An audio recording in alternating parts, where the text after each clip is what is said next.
She flinched every time the floor creaked. Punished for crumbs, slapped for glances. He only meant to offer a plate, not a future. Before we dive deeper into this twisted story, don't forget to like and subscribe. Let us know in the comments where you're watching from and enjoy. But sometimes love starts not with a kiss, but with a warm meal. The slap came without warning, though it wasn't the first of the day. June fell sideways against the cupboard, her thin shoulder catching the corner with a dull thud. Her breath left her in a gasp, and for a moment, the entire kitchen spun. But she didn't cry. She hadn't cried in weeks. Crying only made it worse. "You drop another cup and I'll have you sleep in the barn," hissed Clarin, the woman who called herself her stepmother with more venom than pride. "You think we run a palace here? You think I have money to replace what your clumsy fingers ruin?" June didn't answer. She knew better than to defend herself. Her hands trembled as she picked up the pieces of the tin cup she hadn't even dropped. It had cracked from the heat of the boiling water, but truth didn't matter in this house. Only obedience did. "Out of my sight," Clara snapped, turning back to the stove. "No supper, I mean it." June backed away slowly, her bare feet silent on the creaky boards. Her stomach burned with hunger, the kind that curled deep and made her feel hollow behind the ribs. She hadn't eaten since the day before, and even then it had only been half a biscuit and cold broth, but she didn't argue. She just slipped out the back door into the cold. The wind bit at her skin, tugging at the thin dress that hung loose on her frame. She made her way to the small shed where she slept, more lean-to than anything, patched with mismatched planks and half-covered by a rusted tin roof. Inside, the air was no warmer than outside. A single threadbare blanket lay on a straw mat in the corner. No pillow, no lamp, just June and the dark. She curled into herself on the mat, pulling her knees to her chest and whispered a quiet prayer into the silence. Not for rescue. Not anymore. Just for strength. Just enough to make it to morning. The next day brought no mercy. Clara had guests coming, churchwomen from town, and June was expected to clean the entire house, including washing the porch, ironing linens, and preparing tea cakes without eating a single crumb. She moved quickly, quietly, her fingers raw from scrubbing, her mouth dry from thirst. At one point, she faltered and leaned against the door frame to steady herself. Clara saw. "Lazy," Clara spat, her face a tight mask of fake charm turned bitter rage. "Get out. I don't care where you go. I'll tell them you ran off." June blinked. "But the guests?" "Out." And just like that, she was on the porch. The door slammed shut behind her. She didn't even have shoes. She walked. Not toward town. Clara would find her there. Not toward the woods, too dangerous with all the talk of strange creatures lurking in the shadows. She didn't know where her legs were taking her, only that they had to keep moving or she'd collapse. The wind carried the scent of something warm, something that felt like safety. With smoke, faint and rich. She followed it.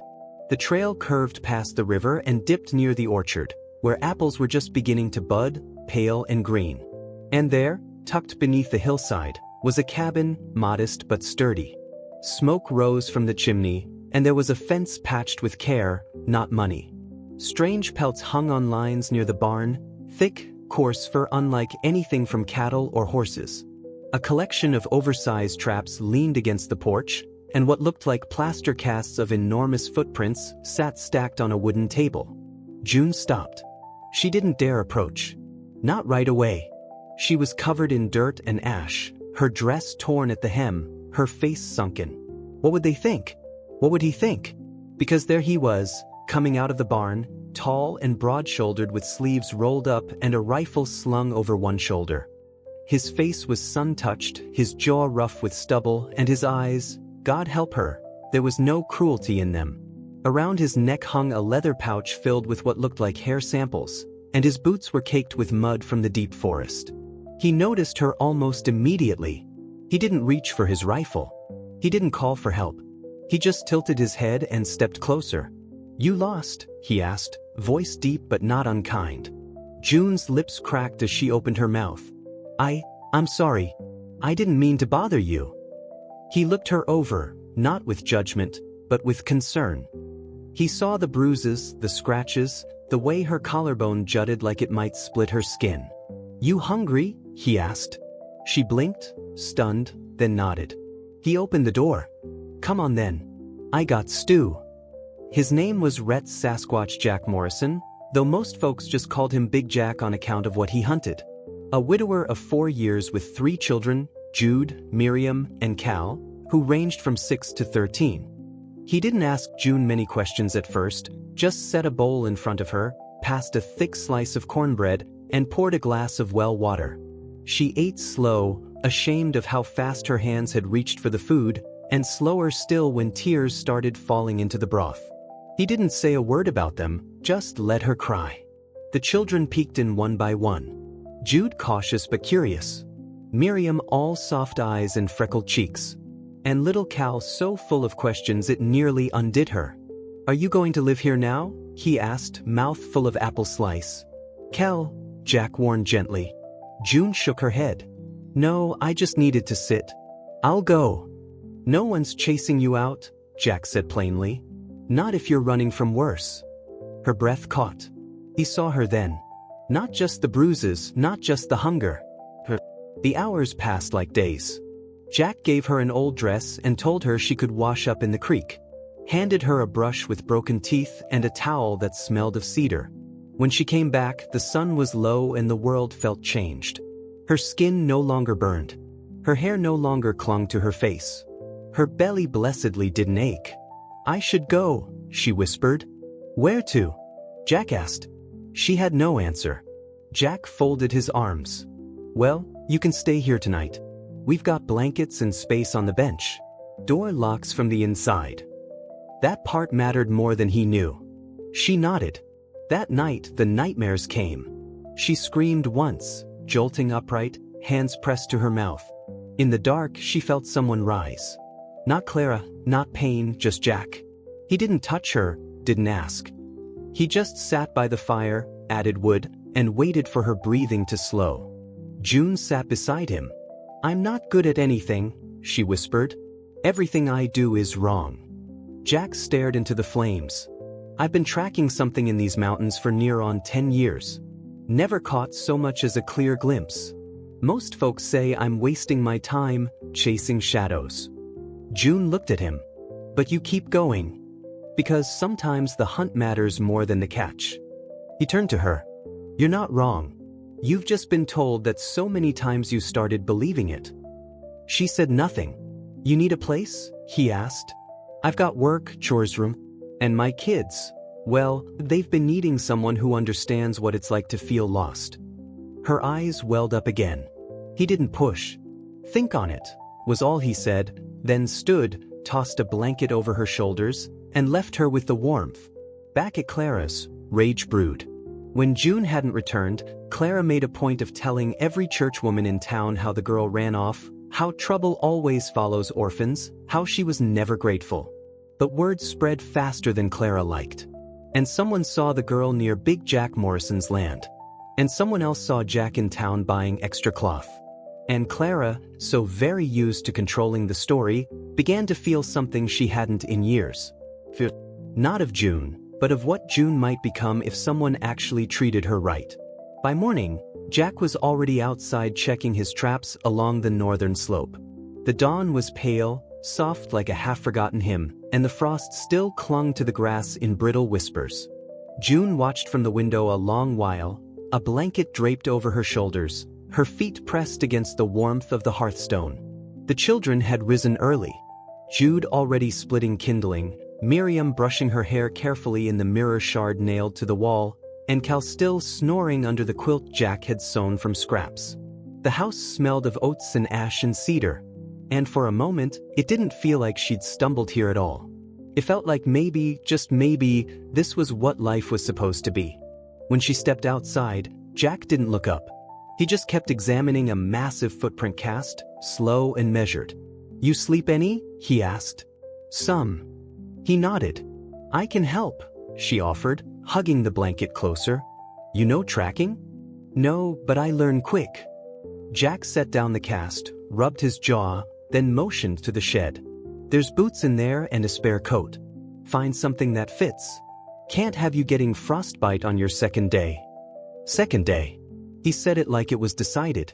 She nodded and turned to the shed, but not before catching the faintest flicker of a smile behind his beard. It wasn't much, but to June, it felt like sunlight through storm clouds. She worked beside him until noon, learning how to read tracks without disturbing them, how to identify the difference between bear sign and something else. He showed her without words sometimes, just movements, deliberate, careful, and she mirrored them as best she could. They didn't talk much, didn't need to. By the time Jack called for a break, her arms ached, her palms burned from handling the plaster, and her lungs stung with cold air.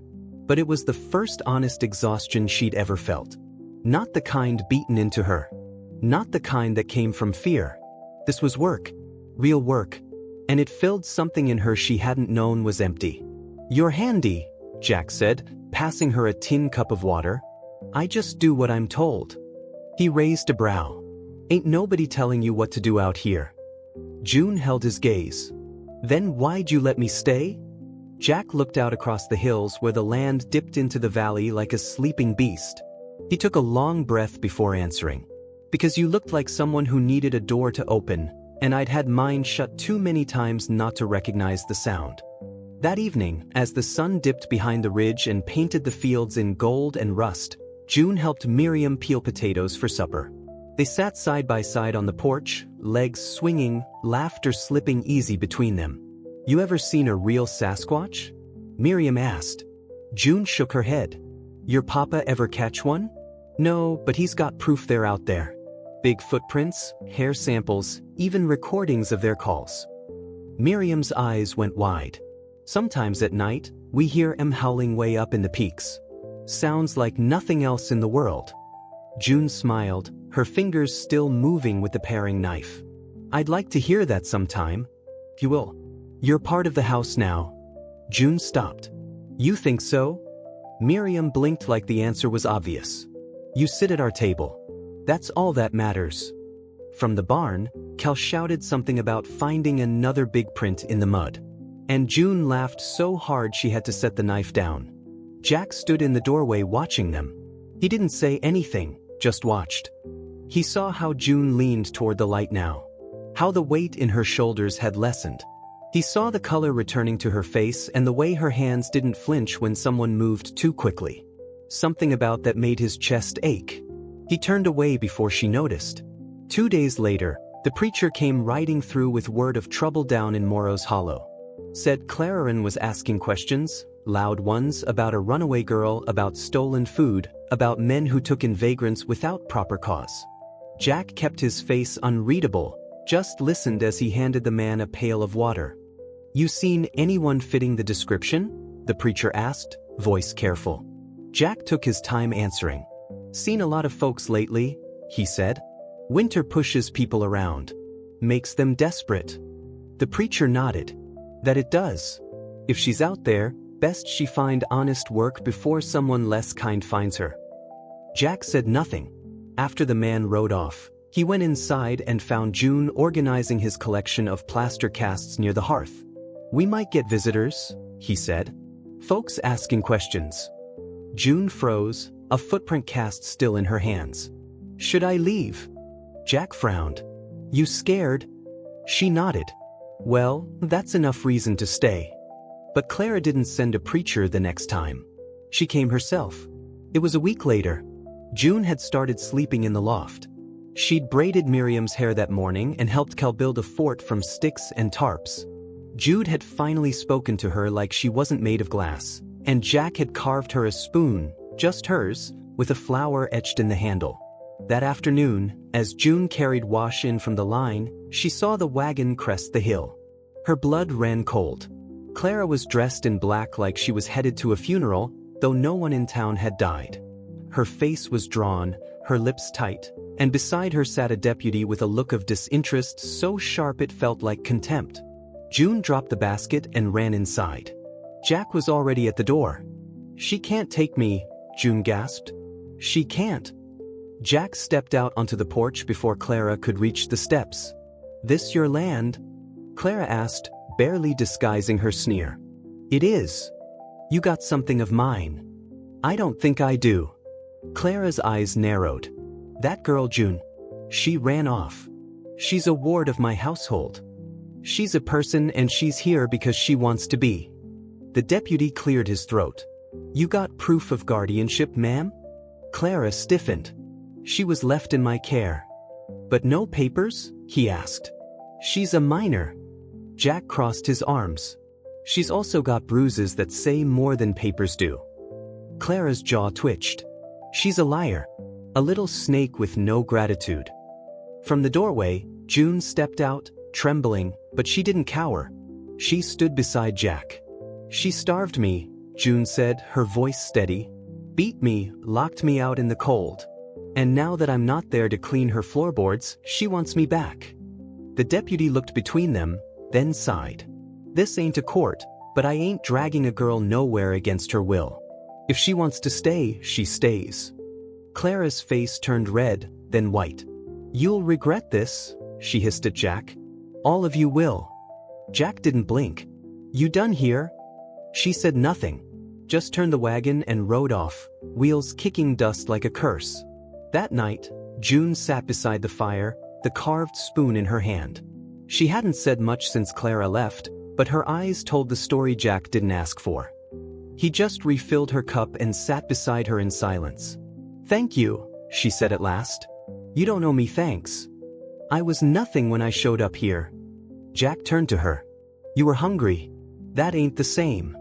She swallowed hard. I didn't think I'd ever feel safe. Or wanted. You are. She looked at him, really looked, and in his eyes she didn't see pity. She saw recognition. He'd known that emptiness too. Can I stay? She asked, voice barely above a whisper. Jack's expression didn't change, but his answer was warm and sure.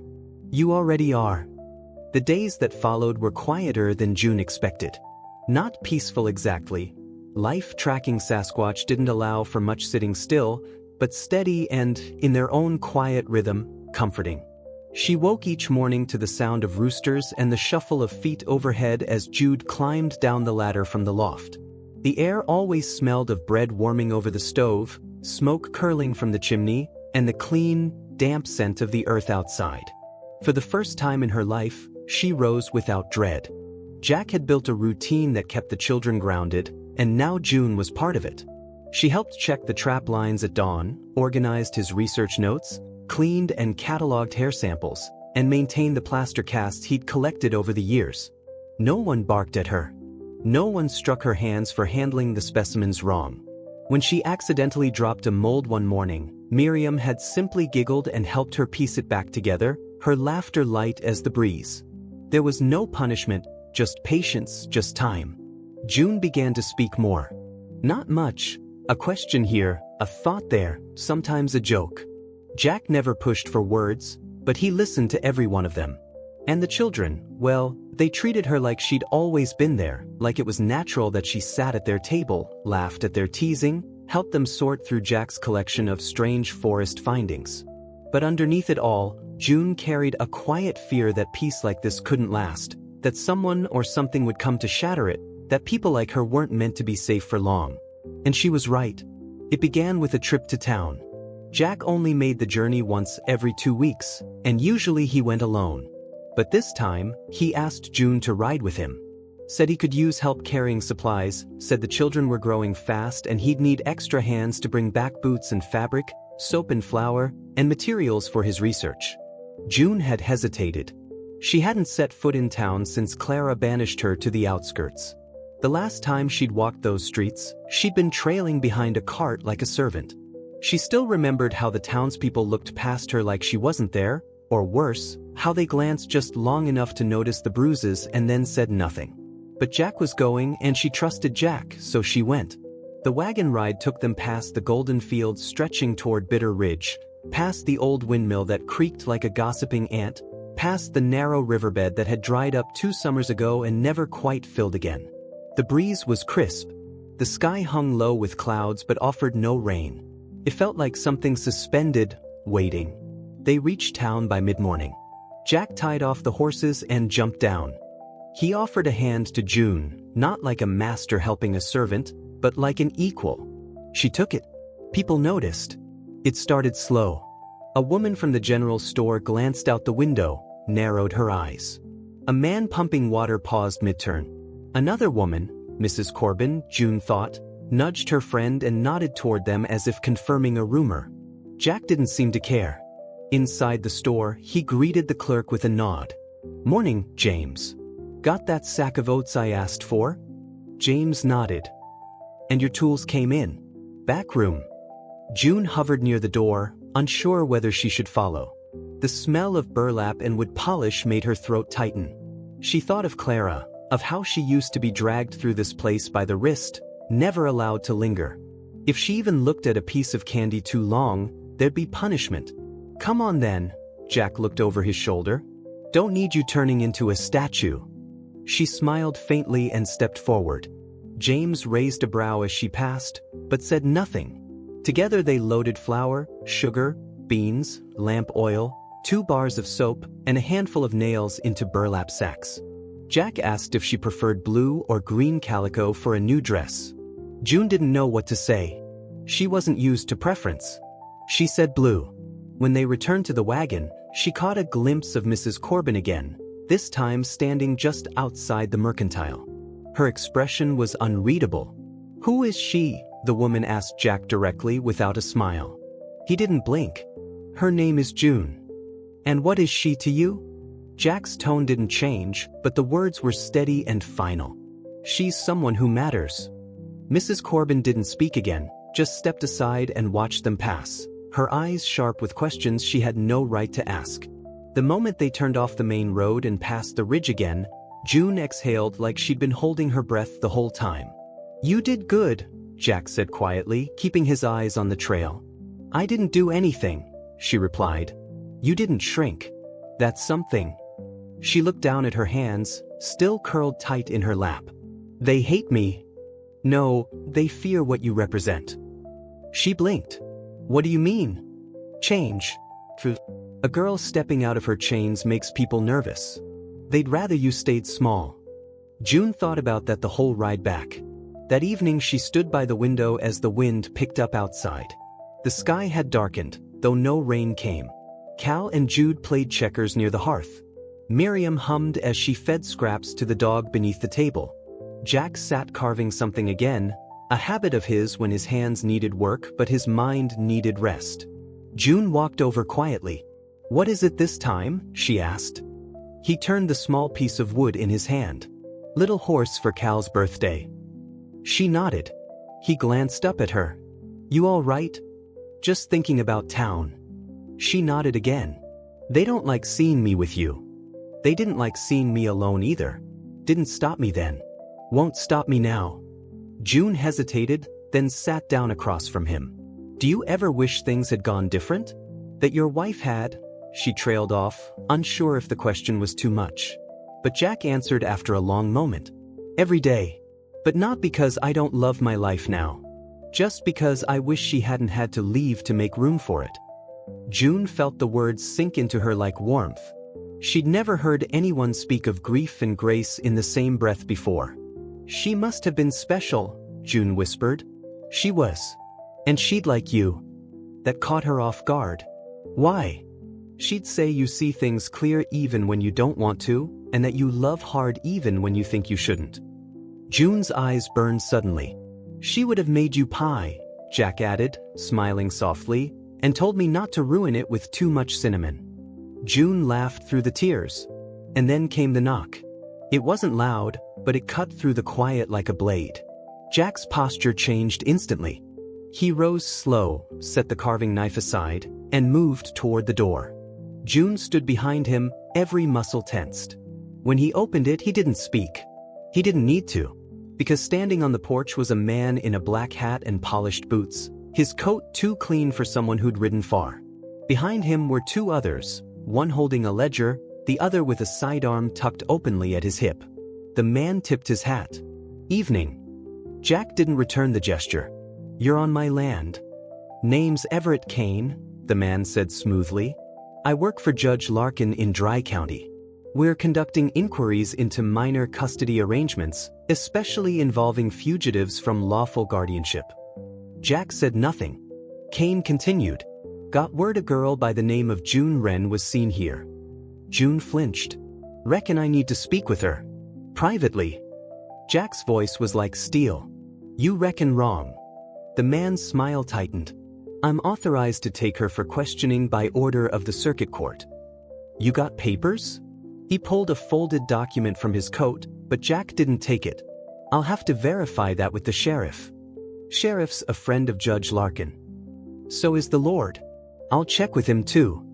Kane's smile vanished. You think you can stand in the way of the law? Jack's jaw clenched. I think I can stand between a child and a man who treats the law like a whip. June's breath hitched. Kane stepped back. We'll be back. With more men. You'll need them, Jack said and shut the door. Inside, the fire crackled. The children had gone silent. June trembled. They're going to take me, she whispered. A judge means power. They'll say I'm no better than property. Jack turned to her, his eyes calm but fierce. Not while I'm breathing. But what if? No. He reached into the cabinet by the stove and pulled out a folded map, laying it flat on the table. We got two options. We wait and face them here, or we move. Quick and quiet. June stared at the map. The old mule trail cut through the hills to the west, dangerous, rarely traveled. But beyond it lay Canaan Ridge, and a preacher named Thorne who owed Jack a favor. She swallowed hard. Would the children be safe? I won't leave them, he said. But if they come for you again, we won't have time to argue. Then we go, she said, voice firm. He looked at her, pride flickering in his eyes.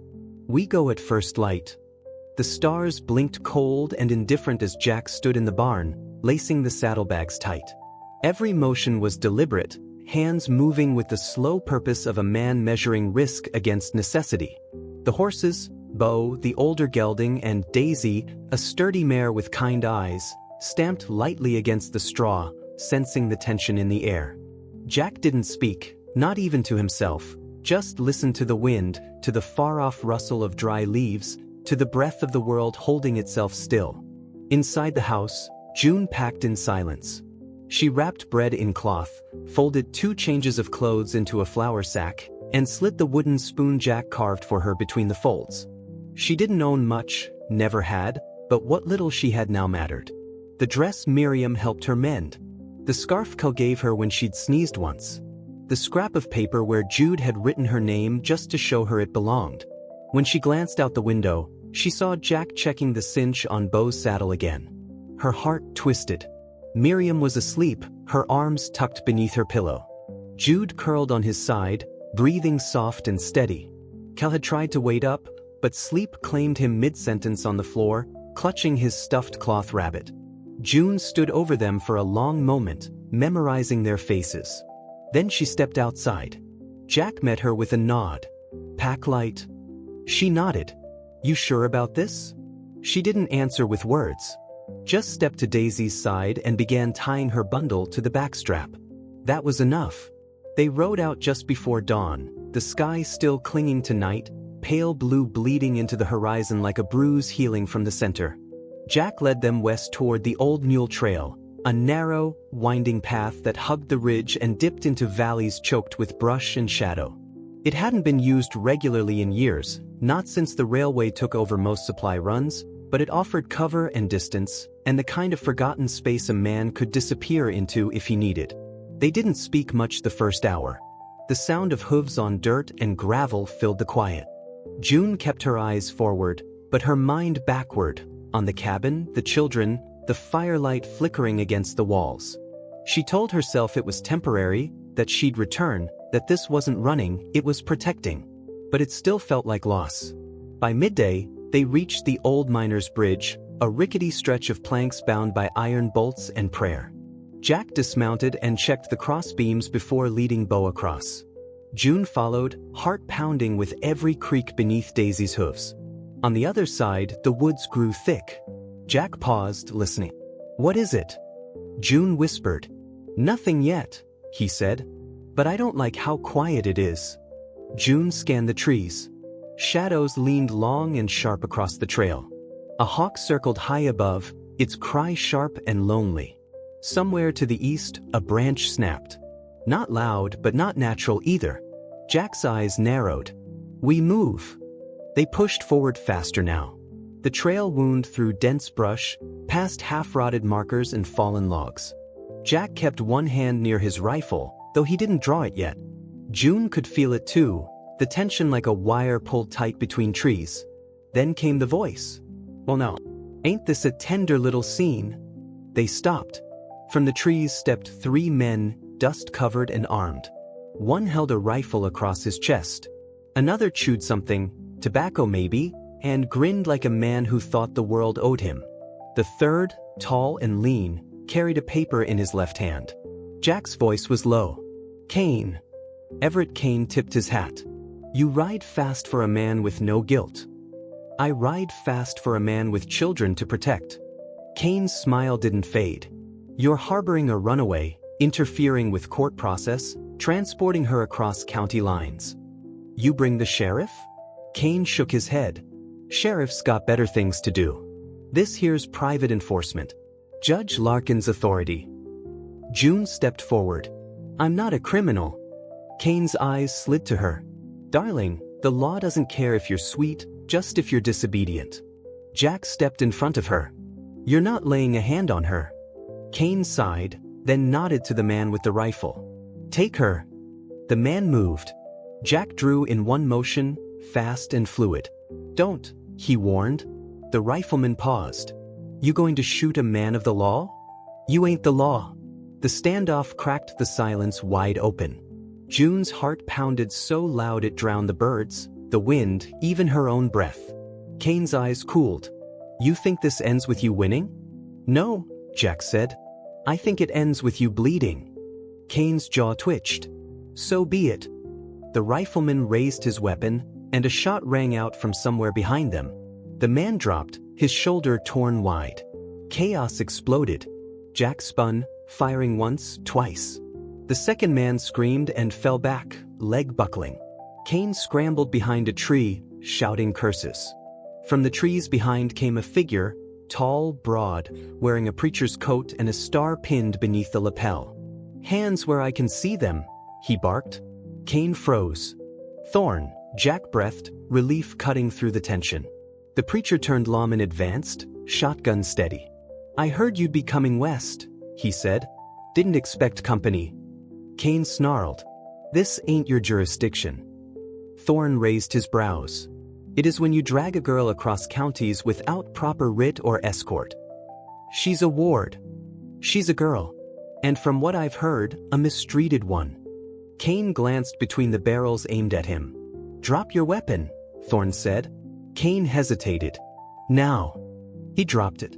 They tied Kane and his man to a pine tree, left a note for the real sheriff, and took the wounded one to a ranger station along the ridge. He'd live, probably, but not soon. When it was done, Thorn rode beside them. You were right to come, he said to Jack. Judge Larkin's pushing power too far. He's using private men to settle scores. That Kane fella, he's no more law than a snake is a songbird. June sat silent in the saddle, arms aching, soul frayed.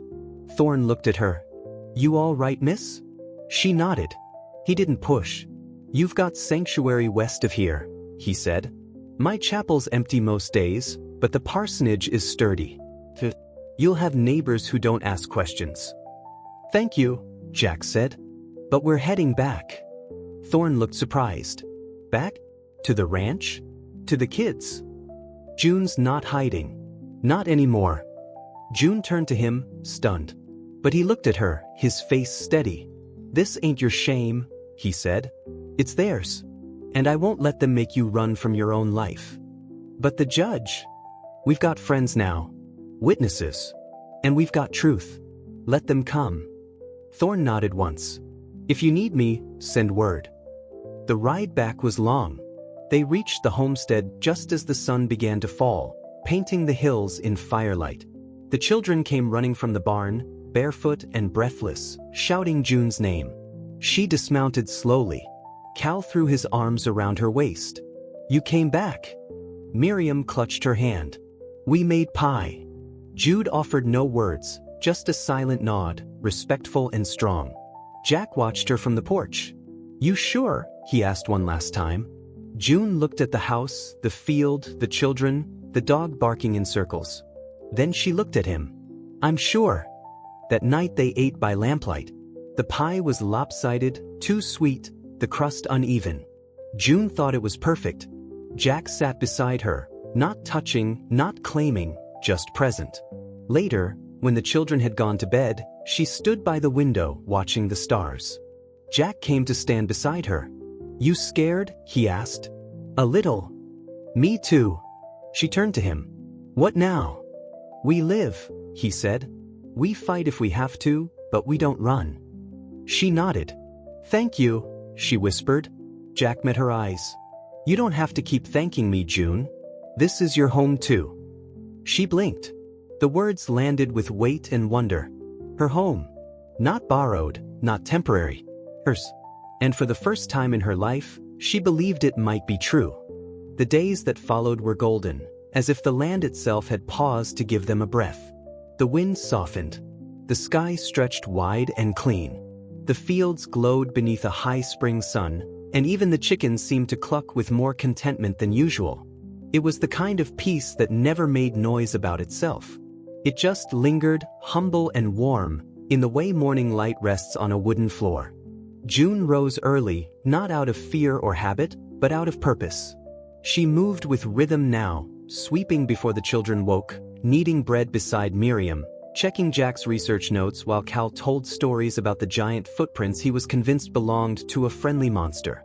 Jude, quiet but loyal, had taken to calling her June Girl, and when he offered her a polished stone he'd found by the creek, she knew she'd been claimed by them as one of their own. And Jack, he was steadier than a mountain. He didn't hover, didn't press, but watched her with quiet pride as she settled more fully into herself. He gave her space to choose, and she chose this.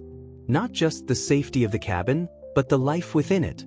The laughter, the late-night firelight, the small shared moments that stitched a person back together. But even peace has a pulse beneath it, and June could feel it like a storm waiting in the bones. It started with a letter. Jack found it nailed to the fence post at the far edge of the property. No return name, just a folded page, damp with dew and written in neat, angular script. "You harbor a thief of justice. You protect a liar. Return what is not yours, or we will come take her." There was no signature, no seal, just threat. Jack read it twice, then burned it in the firebox without a word.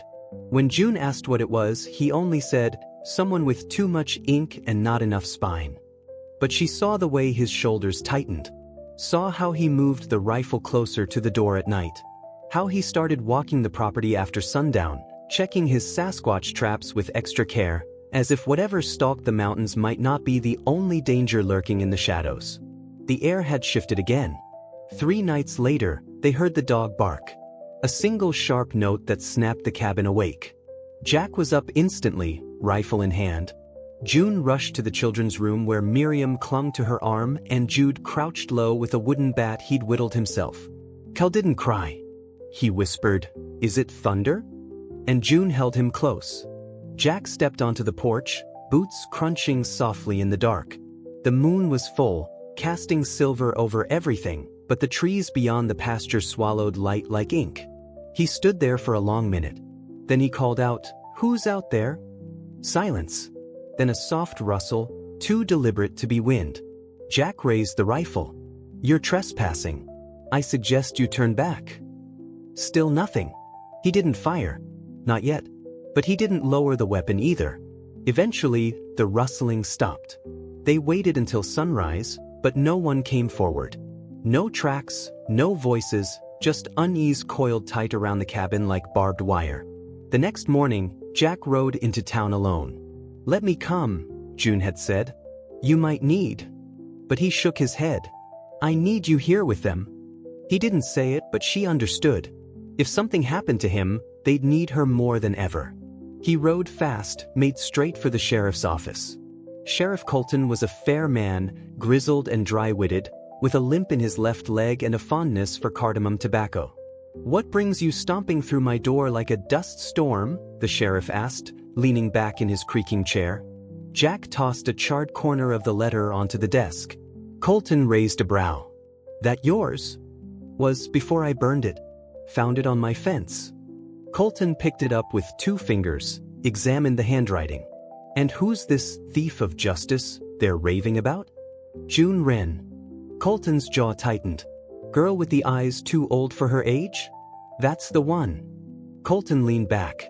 You think it's Kane again? Could be. Or someone working under Larkin. Or just Clara Wren pulling strings she shouldn't have. You got witnesses to the abuse? Jack's eyes sharpened. You've got ears, don't you? You've heard the same stories I have. Colton didn't argue. I'll put word to my deputies. Keep eyes open. But you know how this works. Threats don't become law till they're backed with paper. They show up again, paper won't matter. Colton grunted. I'd rather we don't have to clean blood off your porch. So would I, Jack said, standing. As he reached the door, Colton spoke again. You sure about her? Jack paused. She's worth more than any trouble that might come. Colton nodded. Then you'd best be ready. Back at the ranch, June kept busy. She helped Cal build a birdhouse, then taught Miriam how to fold a flour sack into a bonnet. She cataloged Jack's hair samples and organized his collection of plaster casts, singing a lullaby she barely remembered from her childhood, voice trembling with memory. But by sunset, Jack still hadn't returned. June stood on the porch, arms crossed tight, watching the trail. Every wind gust made her flinch. Every creak of the gate felt like a threat. When she finally saw him riding up the hill, she exhaled so sharply she nearly dropped to her knees. He was alone, thank God. But he looked tired. She ran to meet him. What happened? Town's bristling with rumors, but Colton's watching our back. Do you think they'll come again? Jack slid off the horse. I think they already have. Just waiting for us to blink. June followed him inside where the children were already setting the table. The meal was quiet, not from tension, but from awareness. Even Cal didn't chatter as much. They all knew something was shifting again. The air, the future. After supper, Jack pulled out an old ledger from a shelf near the hearth. Inside was a deed, weathered but clear. This land's mine, he said, and everyone under this roof is protected by it. He looked at June. I want your name on the record. She blinked. What? If they try to claim you again, they'll be claiming a resident of this household. And that's different under county law. I don't know if I can. You can and you will. Not because you owe me, but because you belong here, and I won't let them take that from you. Her hand trembled as she signed. But she signed. June Wren, in ink on paper, permanent. When she looked up, Miriam grinned wide. Jude gave a quiet nod. Cal shouted, You're one of us for real. And he just smiled. That night, thunder finally came. Not from the sky, but from hooves. They heard them just past midnight. Jack was already dressed before the second hoofbeat hit. June held the children close. Stay here. Don't come out unless I call. Miriam clutched her hand. Don't go. I have to. But I'll come back. She followed Jack to the porch. 3 riders approached, lantern swinging. Kane was among them. I told you we'd return, he called. Jack stepped forward. And I told you we're done. Kane held up a paper. By order of Judge Larkin, this girl, June Wren, is to be taken for review in court. You interfere again, and it's obstruction. I have her listed as a legal resident under the protection of my household. Kane didn't blink. That ain't marriage. It's enough. Kane motioned. One of the riders reached for something. June stepped beside Jack. You'll have to go through me, she said. Kane's eyes narrowed. You don't have the spine. I didn't, she replied. But I do now. Behind them, the cabin door opened. Jude stepped out. Then Miriam. Then Cal. All silent, all standing beside her. A family. Kane hesitated. This is your last warning. No, Jack said, voice like flint. This is yours. Kane looked between them, calculating. Then he turned. The riders followed, and the night held its breath as they disappeared into the dark. When morning came, the sun rose slow and gold. June stood by the window, watching the light filter through the curtains.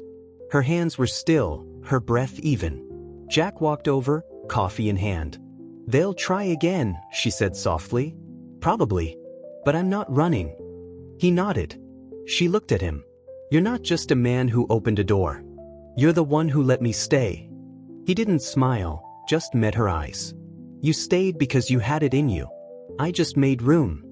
She took the coffee, fingers brushing his. And together they faced the dawn. The days after the standoff passed, not with silence, but with the kind of heavy calm that follows a storm.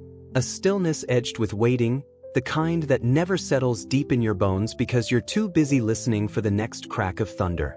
June moved through each moment, aware of the weight of her signature in Jack's ledger, the ghost of Kane's voice still echoing in her mind, the thread of paper and power sharpened into something cruel. But life didn't pause. Chores didn't stop needing done. Children didn't stop needing comfort, and bread still needed to rise before the house woke up. So she woke early, kneaded dough with aching hands, swept the porch as dawn colored the sky, and braided Miriam's hair while Cal played with the little carved horse Jack had finished in secret. And Jack, he kept building. The garden fence, the new shed, the root cellar. He said it was just work needing done, but June could tell. He was digging them deeper into the land, planting their roots stronger than threat could reach, making sure that if the law came again, it had to tear down something worth bleeding for. Still, unease lingered. It showed in the way Jack's jaw stayed clenched when he read the mail, the way his eyes followed every rider who passed too close to their road, the way his hands sometimes brushed the rifle hanging by the cabin door without even realizing it. June knew that kind of tension. She'd lived in it for years under Clara's roof. The waiting, the wondering, the knowing something would happen just never when. She wanted to ask Jack what he was planning. If he was still in contact with Sheriff Colton, if Thorne had written again. But each time she opened her mouth, she'd see one of the children playing or laughing or leaning against Jack's side at dinner, and the words would die in her throat. She didn't want to speak something into reality. But reality didn't need permission. It was Miriam who saw the first rider. She was on the porch brushing out her doll's yarn hair when she looked up and froze. "Papa," she called. Jack stepped outside, saw her pointing, and followed her gaze. One rider, distant, coat flapping, horse pacing slow, deliberate. Then another, a second figure joining the first on the ridgeline. Then a third. A fourth. By the time Jack counted 6, he'd already moved back inside and pulled the rifle down. "June," he said, his voice flat. "Get the children inside." She didn't ask. She didn't panic. She just moved. Inside, Cal was still playing with blocks. Jude was tying his boots for afternoon chores. "We have visitors," June said, her voice calm but sharp. Jude understood instantly. "How many?" "Too many." By the time the riders reached the gate, Jack was standing in the yard, rifle in hand, June at the door, her body half blocking the children behind her. They had rehearsed this, not as a game, not in fear, but as preparation. Where to stand, when to speak, what not to say. The lead rider dismounted first. He wasn't Kane. He was older, broader, wore a dark coat with silver buttons and a holster polished to a shine. "Rhett Mallory?" the man asked. "That's me. I'm Marshal Darius Keene, appointed out of Dry County. I'm here on behalf of Judge Larkin." Jack said nothing. "I have orders," Keene continued, pulling a folded set of documents from his breast pocket, to place June Wren into the temporary custody of the court, pending a formal inquiry into her abandonment of legal guardianship and suitability for permanent placement. "You have no jurisdiction here," Jack said. "I do know. County lines don't matter when a judge signs the right papers." June stepped forward. "He's not my guardian." Keene turned his eyes on her. "That's exactly what we're here to determine." "Where's Clara Wren?" Jack asked. "If she's so concerned, why is she hiding behind your badge?" "She's not hiding. She's waiting back in town. At the hotel." June's throat tightened. "We've heard enough about the alleged abuse," Keene said. "But what matters to the court is documentation. You understand?" "Of course not," Jack said. "What I understand is that you're trying to drag a child back to a place that nearly killed her." Keene's eyes narrowed. "That's not what the paperwork says." "It wouldn't." One of the deputies shifted in his saddle, fingers brushing the hilt of his sidearm. June stepped beside Jack. "If you take me," she said quietly, "you'll be complicit. Not just in hurting me, but in undoing everything this man and these children have tried to build." Keen studied her. "You speak like a woman, not a girl. I had to grow up fast." He nodded slowly, then held out the papers. "I'm not here to drag anyone away screaming. But you are required to present yourself at the courthouse within 5 days." June stared at him. "And if I don't?" "You'll be brought by force. This is a courtesy. Use it wisely." He turned without another word, remounted, and led the riders away. Jack shut the door with more force than usual. June stood at the window, arms folded, eyes locked on the retreating figures. 5 days, she said. Jack nodded. "Do I go?" He didn't answer right away. "Then, it's your choice." "No," she said. "It's not. Not really. You're not property. But the law doesn't see it that way." The cabin fell into silence. Cal looked up from his toys. "Do we have to move again?" June knelt beside him.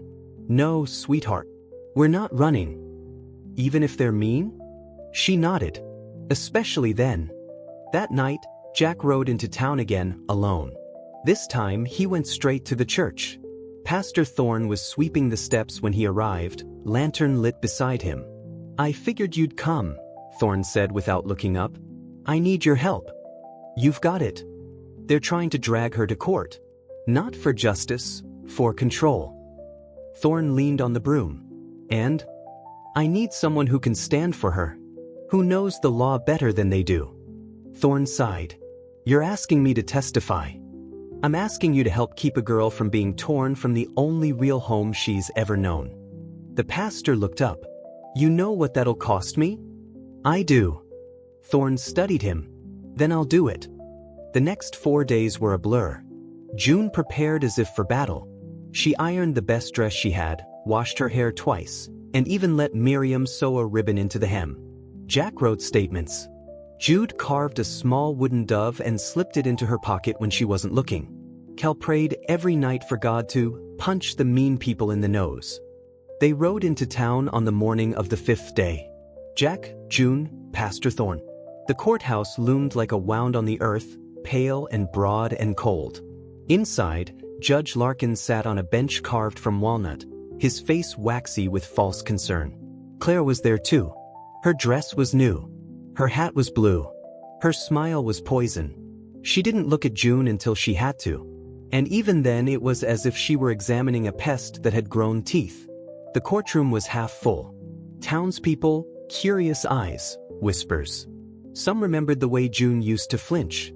Others remembered how she vanished. All of them watched now. Jack sat beside her, calm but alert. Pastor Thorne stood at the ready, Bible under one arm, folder in the other. The clerk called the room to order. The trial began. Clara spoke first. She painted June as difficult, as ungrateful, as emotionally unstable. She claimed June had run off after breaking a window, that she'd always been prone to dramatics. That Jack was a man of questionable character, widowed, lonely, and easily manipulated by a girl desperate for a new family. June said nothing.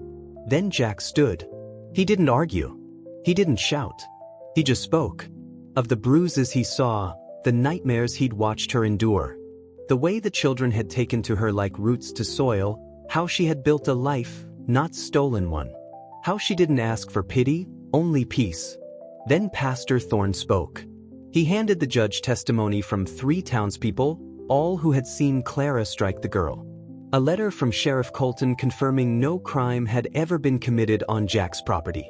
A personal statement swearing under oath that June had never once shown signs of manipulation, deceit, or threat. "She's not running from discipline," Thorne said. "She's healing from cruelty." Judge Larkin shifted uncomfortably. "Miss Wren," he said finally, "do you have anything to say?" June stood. Her knees shook, her hands sweated, but her voice didn't falter. "I'm not here to be given away like a broom or a cow," she said. "I'm a person, and I've worked hard to stop seeing myself as a mistake." She turned toward Clara. "You didn't break me," she said. "You just made me stronger." Then she faced the judge. "I have a home. I have people who love me. And if you take that away, you're not protecting me. You're destroying what's left." The silence afterward was deafening. Judge Larkin cleared his throat.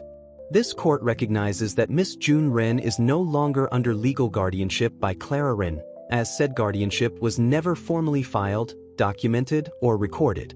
In light of testimony and circumstances, this court rules that June Wren shall remain in the custody and protection of Rhett Mallory, effective immediately." Clara rose from her seat, furious. "This isn't over." Judge Larkin banged his gavel. "It is here." Outside the courthouse, the sun was high. June stood on the steps, blinking against the light, her breath catching as if she hadn't been breathing for months. Jack stepped beside her. "You did good," he said. She shook her head. "We did." Thorne nodded, touching his hat. "The truth always fights back, even when it limps." Then he left. And for a moment, it was just Jack and June standing at the edge of something bigger than either of them. Not escape, not survival. Freedom. The road home felt different. Not because the trail had changed, every bend, every tree still stood where it always had, but because June was no longer looking over her shoulder. She sat straighter in the wagon seat, hands resting steady in her lap, eyes meeting the world without flinching. Jack glanced at her now and then, saying little, but his silence was full of pride. Not the loud kind. The kind a man carries in his chest when he knows someone he loves has fought harder than most and finally found the air to breathe. They passed Bitter Hollow just before noon. The sun rode high, casting long shadows beneath the pine boughs, and the wheels creaked steadily over packed earth. Ahead, the cabin waited, its roof catching the light like a welcome sign, smoke already curling from the chimney. "I wonder if they'll believe us," June said softly. Jack raised an eyebrow. "About what?" "That it's over." He smiled. "Give them time." When they pulled into the yard, the children came running. Cal reached them first, launching himself at June before she'd even climbed down from the wagon. Miriam threw her arms around her waist. Jude hung back, but his grin was wide as the sky. June held the children close for a long moment. She breathed in the scent of home, wood smoke, earth, the faint sweetness of wildflowers growing near the steps. Her heart ached in the best way. Inside, everything was just as they'd left it. A loaf of bread rising near the stove.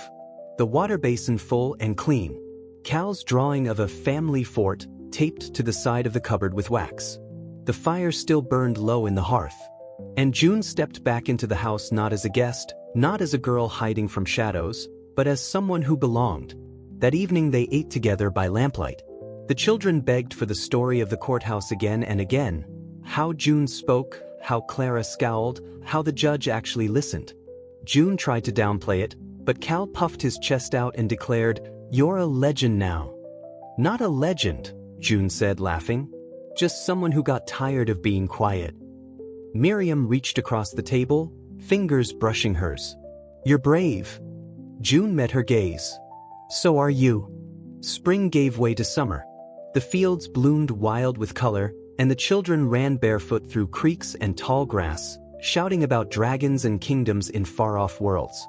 June helped Jack maintain his research, cataloging new findings from the deep woods, her hands strong and sure, her laughter carrying over the hills.